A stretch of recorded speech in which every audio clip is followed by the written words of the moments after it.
Scott. Oh, there you are, sir. Good to see you. Good to see you again. Yes, we were last New York. Yes, that's right. You well? Make sure we'll have no. Oh yeah. All right. You know what, I am too. I am too. I'm surprised. I'm more awake than I usually am. You know it. I'm worried about getting back to work.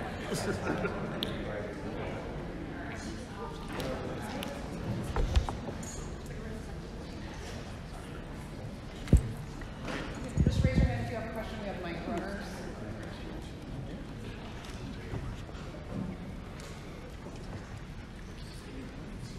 How's everybody doing today? How you doing? Scott, I want to get this right out the way. Yeah. Helicopter don't have anything to do with pop up. No, it isn't. Thank you very much. That was so hard to do, but you know, everything's supposed to. It is not. They're really emphatically. Thank you so much.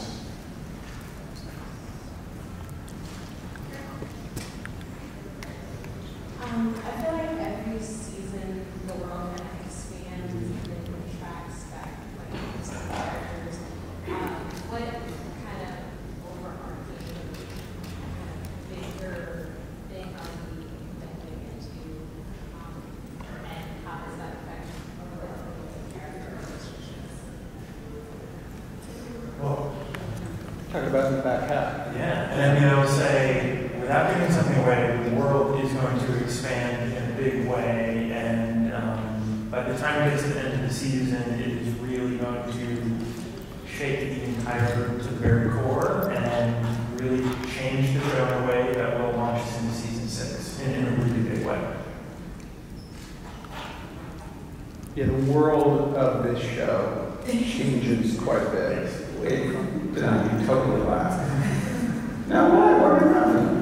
Share with the class. Absolutely true. Yeah, it's like a domino effect. Like they write on page and the whole page kind of like. It's hard to answer the question because one page really affects the entire season, and that's the beauty of it. And sometimes it starts with a helicopter, you know, and you're like, oh, the helicopter. So that's why it's like. I'm seeing you guys answering, I'm like, I'm just thinking of the helicopter. I'm like, yeah. I don't know. I'm satisfied. I'm trying. I'm Lydia with benevolence, and my question is to be for the showrunners and also for Mr. Lance, which is Salazar has shown up no matter where the group ends up. You're in Texas, you're in Mexico, you're wherever the plane is going to fly to later, and there's Salazar. What is this? How do you explain this mystical teleportation? It's a sixth sense thing, right? And I mean, there is an explanation for why Salazar is where he is at the beginning of season 5, and it's something that we will reveal, perhaps on film, Perhaps somewhere else. But there is an unbelievably cool story that we've been working on for like a year to tell the story of how he wound up where he wound up, even with the feline he wound up with. It's really skid mark driven. You love that. Hi guys, start out and then talking. I have a question about how much time is passing. I know something that I started wondering on how much time is passing between say 501 and 508, between 508 and 509. Do we know where we are anywhere in the greater scheme of things? Yeah, I can answer that. You know, between 501 and 508, that's a pretty concentrated chunk of time. It's a matter of a week or so that our characters are stuck on the other side of the mountain. And then when we come back in 509, and we don't want to wait too much, but we will be jumping ahead a little bit and finding our characters in circumstances that they've been in for several months. Hi, I was just wondering if you could speak at all to new Walking Dead shows in the works and whether or not there's a scope for crossovers with Fear. Right now we're trying to get that on its narrative feet before any crossover stuff happens. But it's certainly possible to keep in the future. Just to your timeline question, there's some interesting aspects of when that occurs as well. We have different things happening at different times in the Walking Dead world. And, at one point we might all catch up with each other, but we're telling different sides of the story. Hi. So we already had such established talented actors that last year we gained the exceptional Jenna Elfman and Garrett Dillahunt and more. Does that change how you approach writing a character? We have such a strong group of actors who are does it change how you do? Yeah, I mean, I think we're very lucky because really we have, I think, one of the best casts on television, and we can give them everything from comedy to drama to these incredible action sequences, and everyone shows up every day in his game and continually surprises us with what they deliver. And it's great because it gives us so much freedom to explore the show, and what we try to do is see what the show can do tonally and really try to stretch our legs, and you know, it gives us some really surprising stuff. So yeah, it's fun to write this stuff and then see all these people take it and really elevate it and do things with it that we may not have even intended, you know, when it was on the page. And it's always great to get dailies back and be surprised by what we're seeing. I will say that you look at this cast up here, and I like when they do the funny. I like The accordion. Yeah, the accordion. I think this has been the funniest Salazar season ever. And I think Charlie gets her zingers. But seeing the accordion scene made my heart sing. Basically, all I do is pitch jokes to these guys. And there will be an accordion on the show at one point. Yes. Yeah. It's the main point of it. People actually ask if I play the accordion, and I'm like, no. Why would you think that I know how to play the accordion? I don't know. I think it's fun. I'm like, okay. I don't think that plays very good. Yeah, that was fun. They give you a tuba. It's all about building the greatest band ever. Any funny stories over the kids?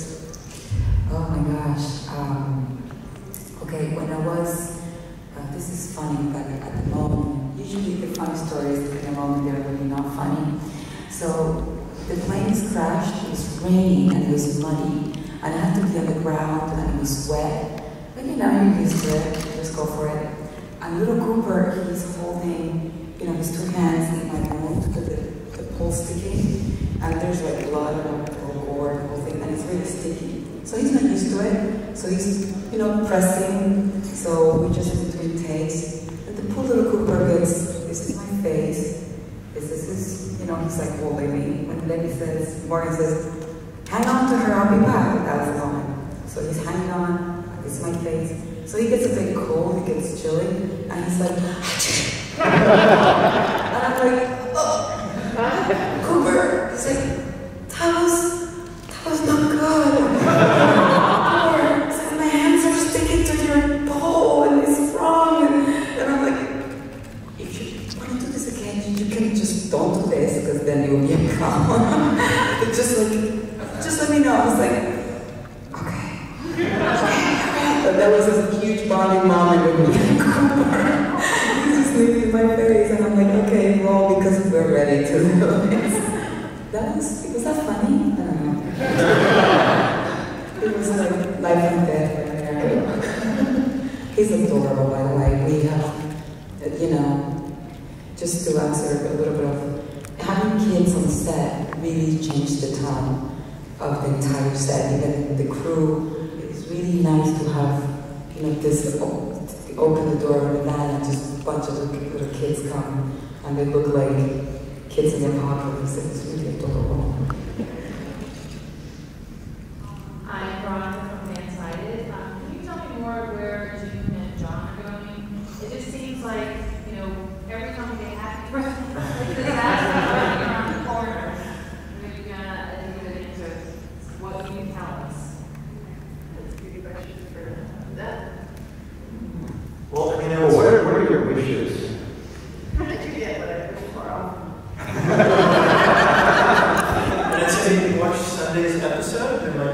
a big June and Dory moment in Sunday's episode.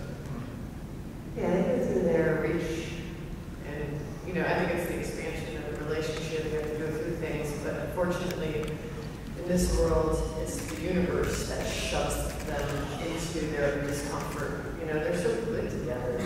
It's like they together, I think, are unbreakable. I don't think with what they've been through that there's anything within themselves that would hurt them apart. Period.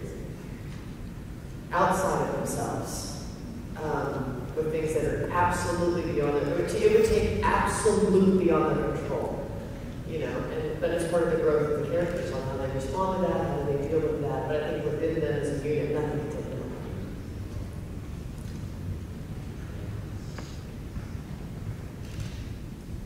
Just raise your hand for a question.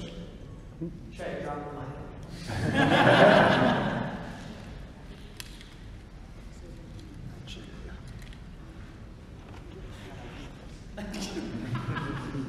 Okay, my question then, we're talking about what the actors want for their characters. Guys are right here, and you can let us know who the witness is. So you can tell us, each one of you going down the line, what is it, your wish for next season, something that really cool that happened for your character? I don't know about something super specific, but I would just love to see Charlie continue to try to redeem herself and for the group to truly, truly forgive her. And also, I would really like to see Charlie, maybe save someone's life or something super cool to just truly redeem her. We need to write this down, I'm sorry. With Alexander, you never know what's going to happen. So, basically my goal is to stay alive. That's my goal. Those guys are living more than I do. So that's my hope for season 6, 7, 8, 9. I will say, Ruben, you got a cat. Like you said, I want a cat. Well, it's a good thing that I have a cat too, because that cat is 7 lives. It's like Salazar, so they complement each other. Smart cat.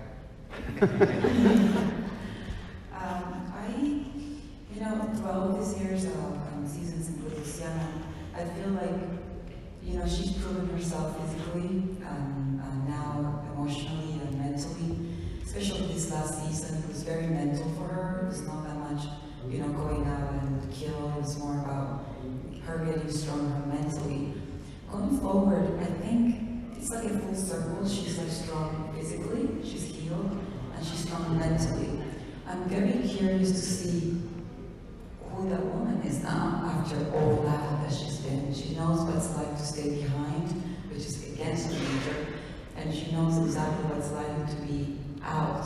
So how she sees the world as being in the outside for a bit, it's really exciting to see what comes out next year. So I hope she's healed and happy and ready to take over again. It's interesting to answer this when you still have the back half of the season that you have to see, because built into that is part of the journey of what we'd like to see next. It's it's there, that looks. But I'd like to see, with each challenge, they grow stronger. And so, I think before the apocalypse, June was quite competent, and then she got hit and had to go through the learning curve of the apocalypse, and John's been healing. So I think finding what that next thing to see her warrior, what is that just lay down moment where she just is I was able to see that. I got one for you, Scott. Oh, okay. Yes, let's do it. How was that scene shot where John did the bullet trick with the axe? What's that? What? The bullet trick. Oh, yes. How was The that shot? Tennessee split? The San Antonio split. Oh, damn it. There's too many television programs that I visit and work on.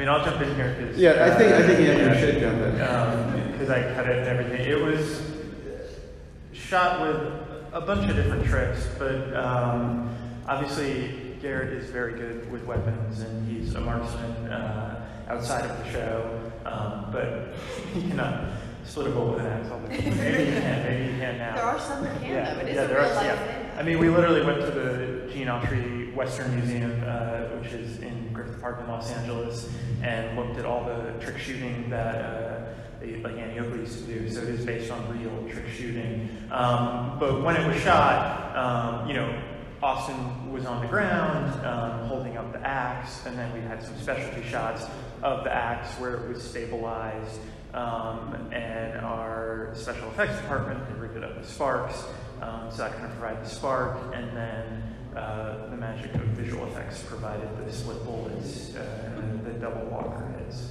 So it's kind of a little contribution from every department, and then just the magic of edge. And even, you know, when we brought Garrett on, like, he was a trick shooter. Like, it was something that he did in his spare time, and we built it into John Dory. And we even, I remember last year, had some, this is all just a glorified defense of what I just did. We were pitching all of these crazy names for trick shots. Yeah, we had like in Laura, I think, actually. Yeah. I mean, we had like a whole breakfast where we just talked about trick shots and what we would call them. And then a bunch of them ended up coming out of June's mouth when she was making up all the. Oh, that was that was the litany of jokes. Yes, I remember. Yeah, I get into those. Whew. Okay, so this is the part where we start asking you questions. Now, with Walking Dead, it seems like they found communities or living here. Fear still seems more nomadic. Is that a goal to get them to eventually establish a community? You know, I would say we are constantly striving to change kind of what fear is and reinvent it. So just as soon as everyone kind of figures out, at least thinks they figured out what we're doing, we kind of change things up, and that's going to continue through season 5, and you know, there'll be a big change at the end of season 5, and we're going to continue to find ways to differentiate the show from The Walking Dead. So I can say, you know, it will be different than finding communities. Andrew, in season 4, it seemed like there were a lot of visual cues with the way it was filmed and just the way you brought the apocalypse to life. And it seems in season 5 that sound really had a big factor. There's a lot of really interesting ways that sound's been incorporated into the season. And I'm just wondering if that's something that's a conscious thing, or is it something that goes episode by episode, or is it just another tool in the toolkit? It's definitely something that we kind of conceived of from the very first episode, because we knew we were going to open with this plane crash, and we knew such a big part of that and putting the audience kind of in all of the characters' perspective was going to be the sound design, and really feeling like all these characters were coming to in the middle of this absolute scene of chaos. And then that really kind of carried through as we had the Red Rover walkers, and really wanted to create this kind of environment that just felt different, and a big part of that was sound, and we've just kind of been carrying that through the season. Hi guys, my name is Clive from Review Social. Thanks for being here. So one thing that I really liked was the introduction of contamination of like the nuclear power plant. I thought that was really awesome and different. So I was just curious, how did that spark? I know you guys throw around ideas, and is this something that we're going to see not only throughout this season, but possible future seasons?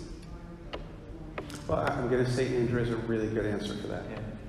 Which was shocking. I mean, I don't mean to give you like a preview of his answer here, but when I found out this fact, we could not do this story. I'll preface this with saying this is actually something we had talked about doing in season 4, and we just had so much stuff we were doing in season 4 that it seemed irresponsible to do a hurricane and a nuclear meltdown in the same season.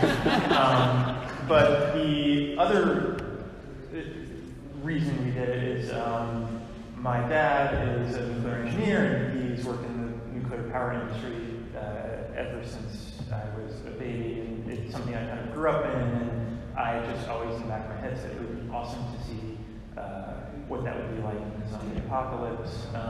And he had actually been on like panels that were convened at power plants after Fukushima, so he knew kind of all the things that would happen. And so I would call him a lot of times and pick his brain and say, yeah, but what if we needed this to happen? And he'd say, well, okay, that could happen if X, Y, Z.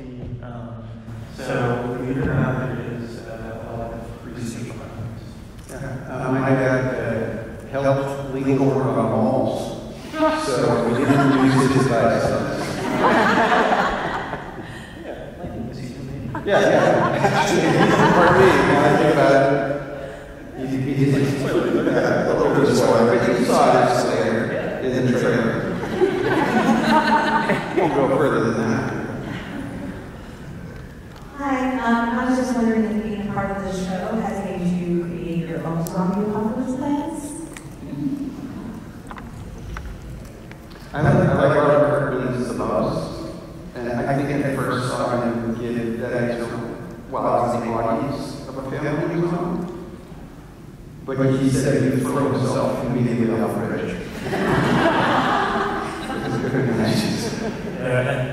You and I were actually talking about this with Lennie last night. He said we were just going to find him because we don't live that far from you in LA. And he actually has said he's acidic, so that's my plan. There was maybe some of you guys were here for it. There's like a pretty bad earthquake.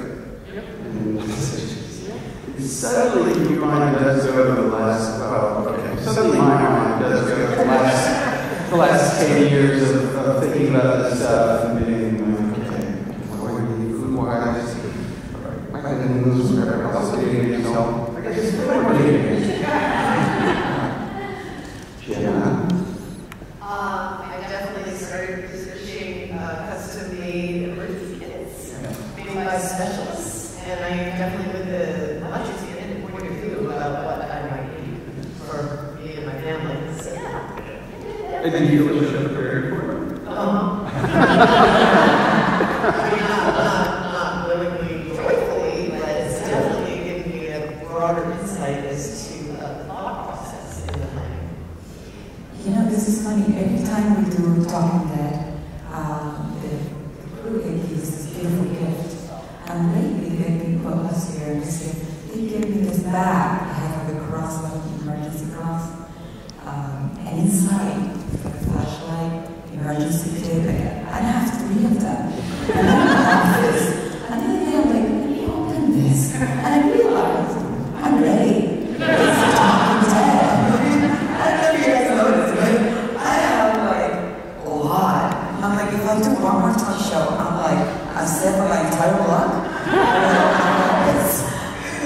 I can get that in. It's amazing. It's really good. It works too. I tried it. Right? Individualized packets of water. Yes. Flashlight. I have 4 flashlights and batteries and extras. And the other thing I have to research, what is this? It's like a thermometer. I'm ready. I'm talking to Curtis is taking this. We have time for one last question. Oh, wait, I want to know Ruben and Alexis here. I want to know, are you guys ready for the apocalypse? Have you been quick for the show? Like 9,000 cans of broken meats. 300,000 rolls of toilet paper. After your thing, my mom was like, I ordered backpacks, and she ordered like 5 like emergency backpacks. So now they're like, we're fully stocked. I don't know how to be like, and I feel like I would have the supplies to be prepared, but I don't think I would be like mentally prepared. I mean, everybody, I lived in California for a while, and you had water, you had batteries, you had everything ready in case of something. And the other day, there was a big one. For whatever, and I got that happen, but you gotta be ready. Hi, I'm calling from Springslide. Probably easy last question for you guys. Out of the cast members, what was your favorite episode to film this season? Whether it's been one you've seen or one that's coming up,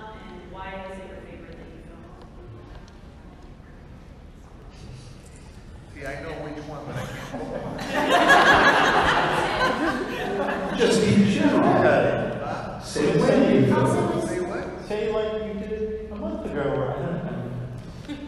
I'll say my second favorite. One of my favorite episodes that I did was episode 4 with Ruben, when we got to meet. We went through that whole journey with our characters together and got to work with Skid Mark, which is really fun. But yeah, that was one of my favorite episodes. I'll say that.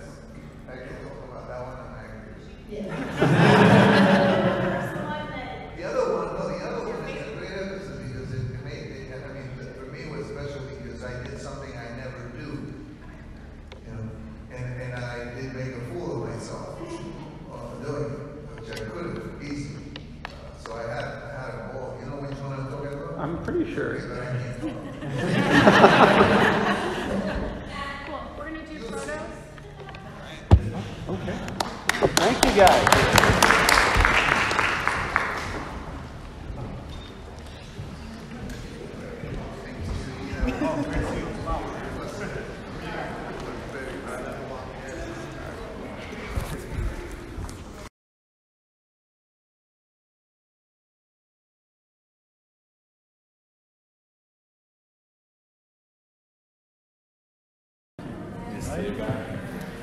Spend my nights out at the bar.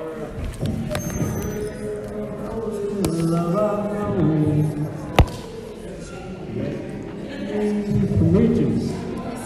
For the bar. You got me back home. All alone. You lose.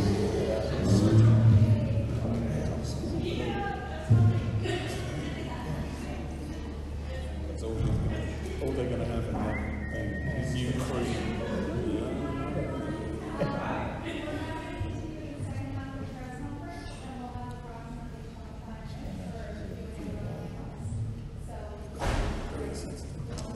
If you have a question, raise your hand.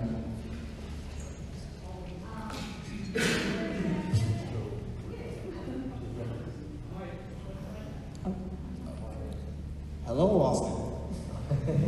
How are you? Okay. So, is Sherry going to be found this season? Sorry? Is Sherry going to be found this season? Yeah. Yes. Next question.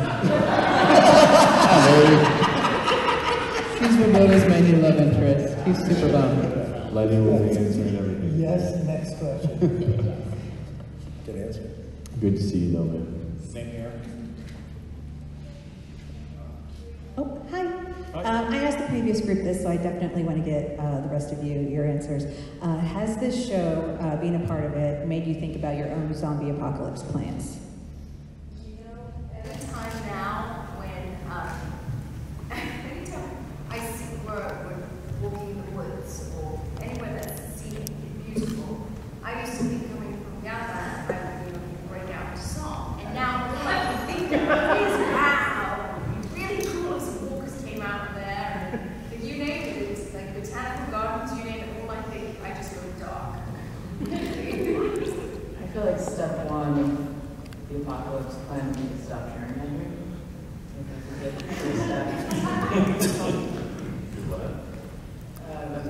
Stopping the apocalypse would be to stop sharing it. That's a good one.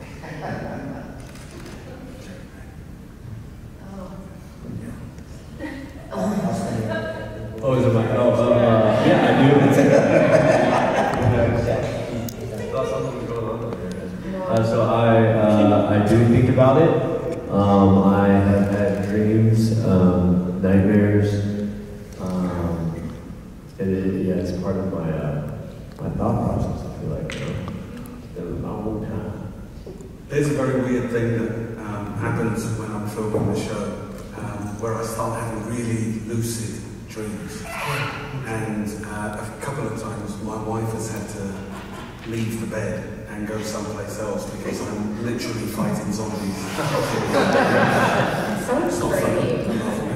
And it's a little bit scary, but it's the mindset you have to be in, the place you have to go to do our show.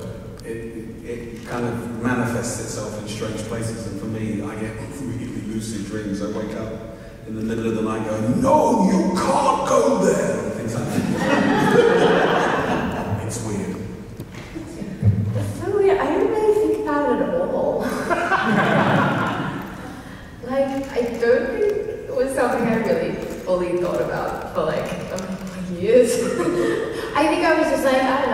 in the apocalypse all the time. I guess it's just like through osmosis, I would know what to do. And then it wasn't until we had an earthquake in California like a couple of years back that suddenly I realized I had no idea what to do in any kind of emergency whatsoever. I was like, oh my God, I would have no clue. But through this show, the preparation was already there. I used to go camping a lot, and after spending so many years in the woods, I don't camp anymore at all. That's really what I've gotten out of the zombie apocalypse, is just the woods isn't entertaining anymore, because we've been killing so many buggers for so long in the woods. Yeah, I think for me, being on the show has just reinforced my belief that I would not get along at all. It's a fun challenge to write these characters that are all such incredible survivors and so capable, because I would have no clue whatsoever. I wouldn't have made it past season 1. So my question is for Lennie. Don't take this the wrong way. I'll try not to. But I love the fact that in this show, and The Walking Dead as well, you've set a precedent that you don't have to be like a young buck to be a badass. And you've done that in this. And Ruben has done it as well. I was wondering if you could talk about that and showing, that you can be a badass and not be like 20. It's what you're trying to say, that you could be really old.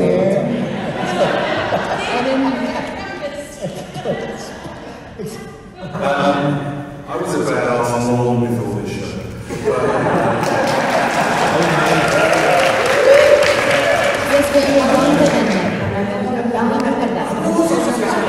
My needs were different.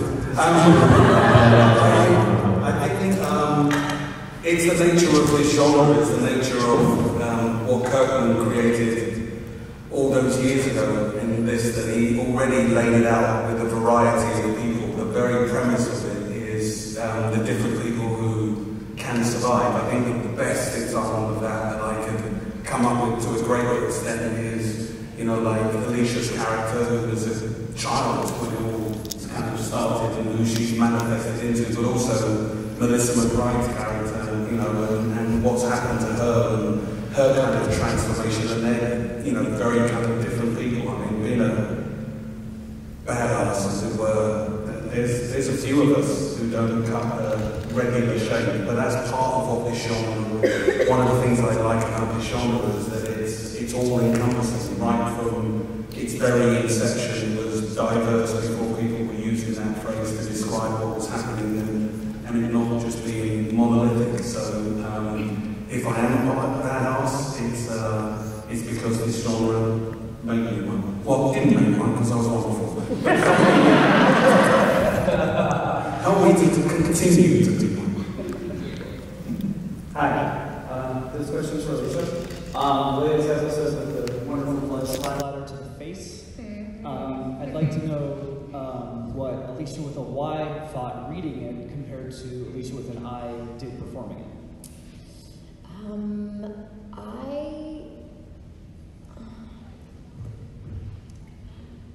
trying to think, because I feel like I read it. Did you tell me before, or did I read it after? I think we called just to let you know it was coming. Yes. So I knew, but then, I knew and I knew kind of, then there was the vague ideas of things. Storylines. This is so hard. and then reading it was more just focusing on, okay, like this is someone who's finally tried to reach out and connect to people again after closing herself off for so long, and then it's to put her in jeopardy. I think she's just defined herself as like a fighter. She's like not just physically a warrior, but I mean like she's someone in fight or flight mode. She just fights, and so in that moment when it happens, and there's the moment of realization, but then the instincts kind of click back in, and it's just like, okay, keep going, get the kids now. to safety, and then I'll deal with myself later. Which is a lot of Madison's traits as well. So I guess I wanted to like focus as well on, you know, it felt to me as, you know, as an actor, I was like, this is the final moment for Alicia that will change her in either way. Either like forces, like that she just will spiral down deeper, spiral further into the darkness, or she'll decide to change and evolve into choosing happiness or wanting something more out of her life and really defining like a past and a future for her. So that's kind of really what I learned from that, seeing that episode specifically. After Katie Lincoln's character left the show, Alicia, your character sort of stepped into the role of the leader of the group. And then Morgan joined. And there seemed to be still a bit of mutual respect for each other, deferring to each other in a sense of leadership. Might there be some sort of conflict in the future where we need one instead of two? Ian? Like a fight to the death. I mean, the Morgan-Alicia relationship has been one of the most exciting things for us to explore this season, because they're two characters who do share a lot of things in common. They both lost people close to them. They both it's led both of them down paths of violence and keeping themselves at a distance from getting close to people. And, you know, that's something that they really connect on very early in the season. You see it in the second episode. You see it actually starting in the first episode. And so they learn from each other, and there's tremendous growth that will happen from both of them over the course of the season because of each other and their shared history. So, you know, and there's also, they talk about in one of the early episodes, kind of a division of labor between the two of them. Morgan, you know, is sort of on more of the humanist path of how he connects to people, and Alicia sets herself up as the protector. And we're going to see as that goes on that there might be a bit more of a crossover between what those roles mean for each of them. But, two strong, very strong leaders. I will say, I'll just add to that though as well, that, you know, we really enjoy working with one another, and I think we have a similar, I don't know, approach or kind of acting sensibility. Sure.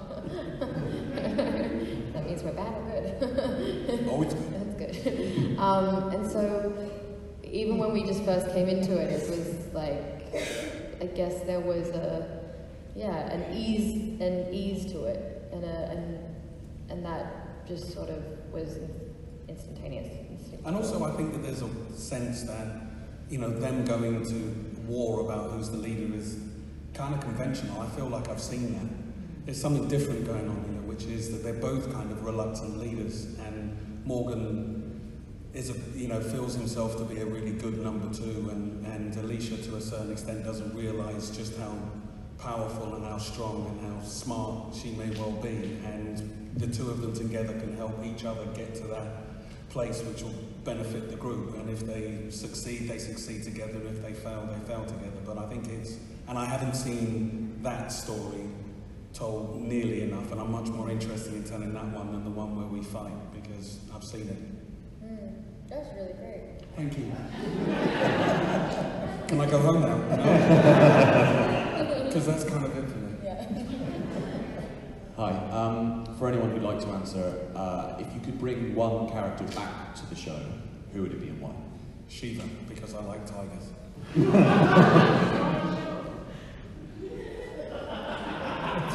Anyone else? We're talking about bringing something you know back what? from Who would the be dead. great to bring back? Tobias. From the pilot episode of Fear the Walking Dead. He was the kid that knew it was all coming from the get-go. Yes! The one that knew. Like that. Imagine like suddenly him, like turning up in like Texas. Being like, and having like a full-on like a just camp, but just like all ready to go. Just And when the first time you see him, he just goes, I told you. Exactly.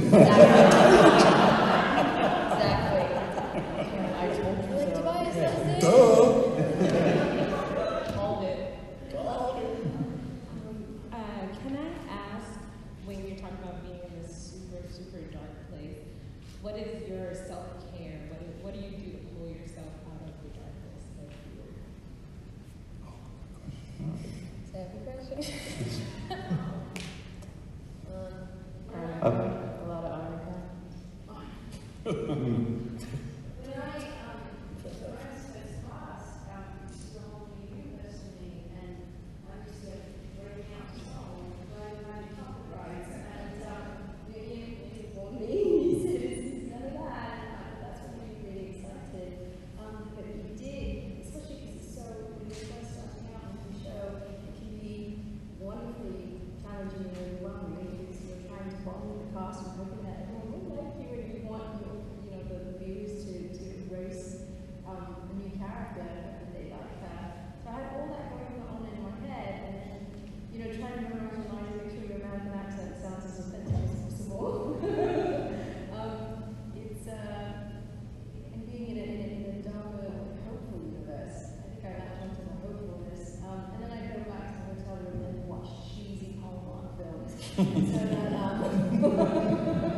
Just to keep me laughing and smiling again, and then come back and be hopeful the next day. Yeah, I watch a lot of trash TV.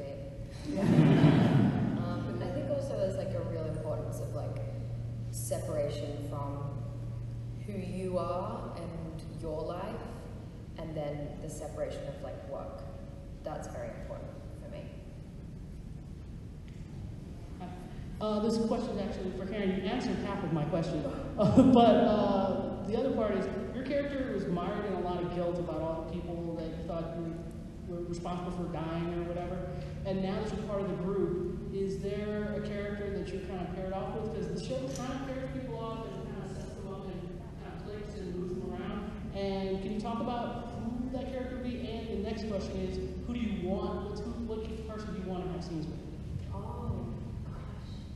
I think Grace being a new character, she's finding her way.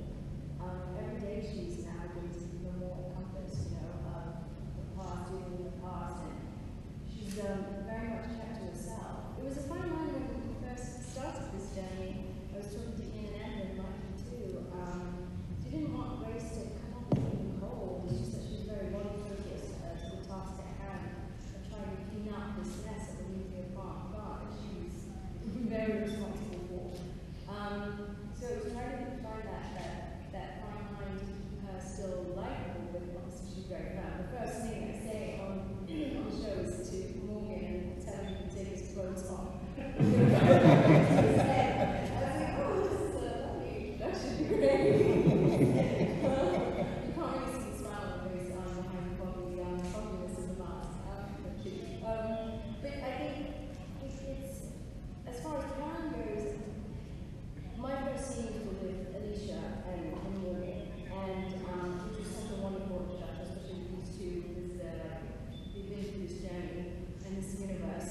Right from the start, Lennie from Walking Dead, all that, so who better, and Alicia from season 1, who better to start yourself than with these guys. And I think for Grace, just getting to know the rest of the characters and see where that takes us. I hope she gets to meet the rest of the gang, and I don't know, it's that, those gentlemen in the corner, they all know where things are going to go. They never tell us, it's always a secret too, so. Grace has a couple of interesting pairings in various episodes in the back half. And that's all I'll say. I love obviously with Grace too, start having more scenes with Al, and, with Austin. Right answer. There we go. Just saying that because we're standing next to her. Waiting for that. With the two people next to me, who are on my sideline.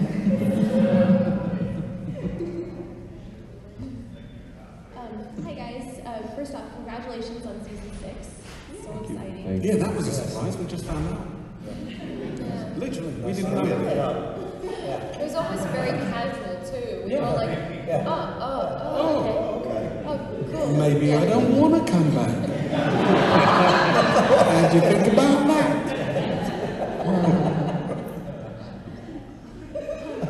Scott and Dimples, very casual.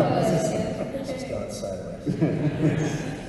So, Ian, my question is, with with the way that things are shaping up, especially with like the hot air balloon, like you look at things, the foundation for the hot air balloon was laid in season 4 by giving us Jimbo and giving us the beer. It wasn't just about the beer. It was, now it's, if they didn't have this hot air balloon, they wouldn't be able to get over the mountains, and you know. And then there's so many connections between Grace and kids, and so it's like you're laying these little Easter eggs and these little. It's almost like if it was a video game. It's like you're leaving a little toolkit so that when you come back around, like you can re-up your life or find something else.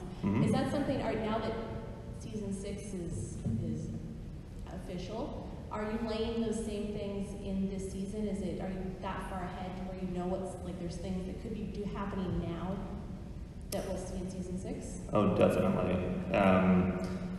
Season 5 is, I mean, as with every season, we tell 2 arcs in 8-episode chunks, but we really see season 5 as one big epic story. But as you'll see as you continue to watch in the back half, it all builds toward an ending which very much sets up what the design of season 6 is going to be. Yeah, we've been planning it for a while, so I'm sorry I can't be more specific, but yeah, no, we have a plan. We have a plan, and I think, well, I don't think you'll see what it's going to be until the final frame of season 5, but when you go back and watch it all, it might seem inevitable. Is that vague enough?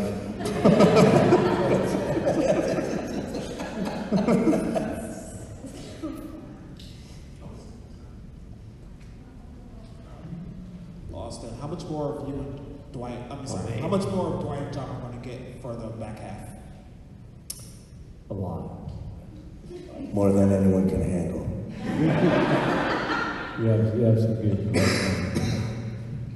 And Goldberg, are we going to see any more of the helicopter group on the back half as well? You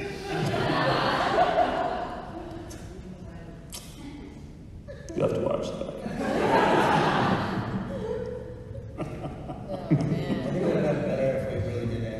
We should have had it all written down on cards and just kind of go, sorry, I think for sure what we can say is that the episode 505 in which Al met Isabel and had the emotional investment in someone unlike we've seen from Al,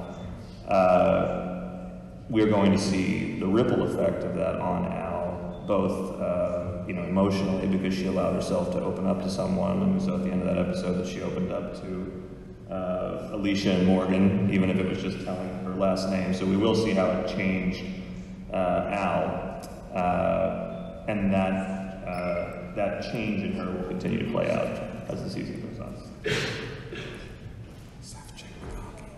Hi guys, so this question is for Austin. So Austin, how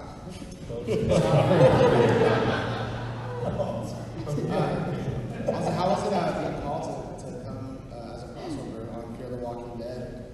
How was it? Yeah, how did it feel? It was awesome. Well, it's actually, it's a funny story. When I heard that Fear was going to Austin, Texas, probably a couple months before I was finishing the season on The Walking Dead, I was talking to Mr. Gimple, Scott, and I was like, hey Scott, wouldn't it be funny if, Dwight went down to Texas? Dude, that's my hometown. And then a couple months later, I got the call. And he was like, do you want to, well, he didn't really ask me. He was like, you should probably come down if you want a job. And I was like, oh yeah, for sure, come down. And it's been awesome. I love it, I get to film in my hometown. I get to be with all these wonderful people, and we have a blast, and we're making incredible art, and it's, I couldn't think of anything better. It's awesome. Yeah, thank you. Sorry for the long response. Hi guys. I'd like to know if there's any chance that maybe Morgan and Dwight appear again in The Walking Dead, and also if there's any chance that we can see other characters from Fear appearing in the future shows you guys are planning, and maybe in the other movies.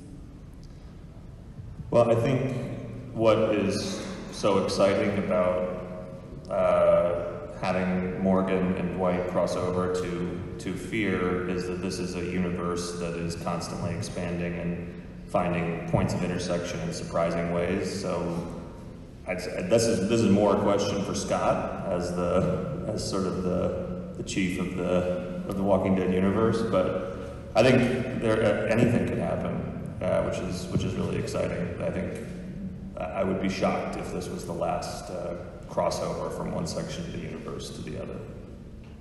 I've heard rumors that me and Lennie may be going over to Kids Show. Is that Because we're both young enough. Very true. Can we all just call it the Kids Show now? Is that what we're calling it? The Kids Show? The kids are dead. They're trying to find a title for the third show. And I'm going with it's going to be called the Kids Show, right? This is why we're not showrunners.